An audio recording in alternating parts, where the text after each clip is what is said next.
Another story dominating the news today is Thomas Markle, dad, of course, to Meghan, being admitted to hospital in America after suffering a suspected major stroke. Now, people are once again calling on the Duchess to heal her rift with her father before it's too late. But it's kind of like, is it fair to... We don't know what's going on behind closed doors, do we, Colleen? No, absolutely not. And it's not fair, really.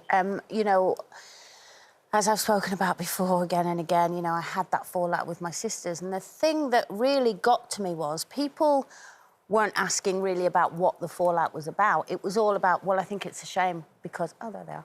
Because, you know, you're all sisters and you're family. And sometimes... Yes, you are family, and I never stopped loving my sisters, but there was a point in that time where I thought, we've just grown apart and we are very different people. And just because we're family, A, doesn't mean you should forgive them if you think they're wrong all the time. And it was just easier at that point to kind of move away from the situation. Luckily, after 4 years and losing a sibling, obviously we made up, and I'm so glad we did, for the rest of the family, because it was so uncomfortable for them as well.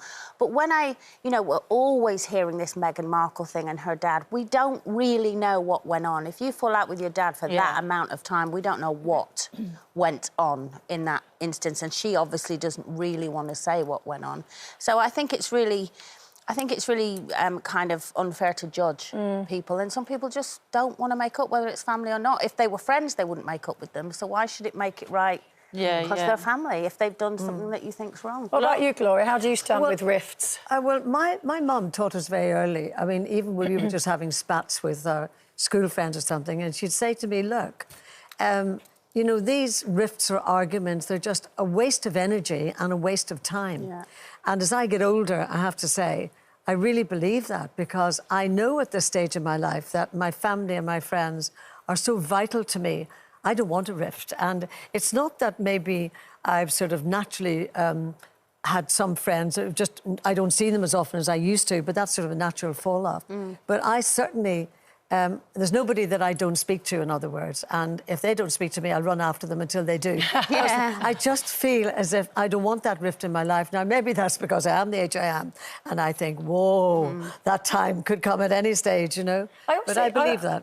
I also think it's about what it's about as well, because sometimes if it's like, you know, between sisters, you know, you borrowed my shirt and ruined it and you didn't say sorry or whatever. But sometimes somebody can do or accuse you of something or whatever, and you think that is such a fundamental misunderstanding of my character that I don't think we'll ever get on ever again. What do you think, Linda? I mean, I've always been really close to all my family, my sisters, my nieces, my nephews, everybody. But we did have a fallout a few years ago over something really stupid, and we never spoke for a couple of years. And then one day I was driving through the cemetery with my kids in the car. I was going to see my mum, and I saw my family there, and I drove past, and then I thought, what are you doing? It's your family. Yeah. Go back. So I drove back, and luckily I did. Were you nervous about driving I was back? nervous about driving because I weren't sure what the reaction was going to be. Are we talking now or are we not talking now? But it was lovely, and we all cuddled and made up, and that was it, really. So I'm just so glad that I did, you know. Like... I bet that hug was lovely. It was. It was really, really lovely. And also, there's some people as well that just can't let go of grudges, isn't there? There's grudge holding as well, which I'm very against. You know, even if you have fallen out with someone, you know, I never wished anyone harm. You know, even when I wasn't speaking to my sisters, it was never a case I don't love them, I don't want them to have a nice life. It was just an acceptance of, at this point in time, we need space, and hopefully we can make up for it. It takes effort to hold a grudge, I think. Oh, it's like, so what was that old draining. Mandela quote? It's having a grudge is like drinking poison yourself and expecting it to kill the other person. Yeah, it's absolutely draining. But I don't know, I sort of think sometimes, obviously the story we're talking about today with Meghan Markle and her father, it's also much more extreme if you feel that somebody might be on their deathbed. Yeah. Because then you suddenly think, OK, I might not ever get to say the things that I want to say. So I think that's the thing you have to think about as well when you've fallen out. And I think that's why when Bernie died, it brought it home to us that it wasn't worth it. It was a silly argument. Is that when you made up?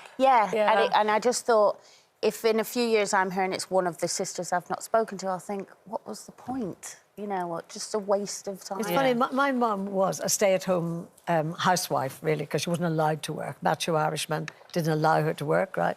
I'll provide from the family, said my father. But she had a great, no matter what it was in our childhood, if we broke something, you know, had an argument with a friend, lost a boyfriend, whatever the case was, you used to say, stop.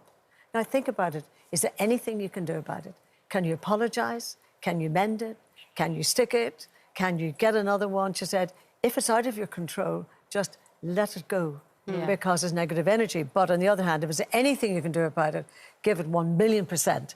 And in a way, it came from a very innocent woman in that sense. Yeah. And yet I live by it all the time. Yeah, no, it was good- great good advice. advice. Well, I'm going to let that topic go now.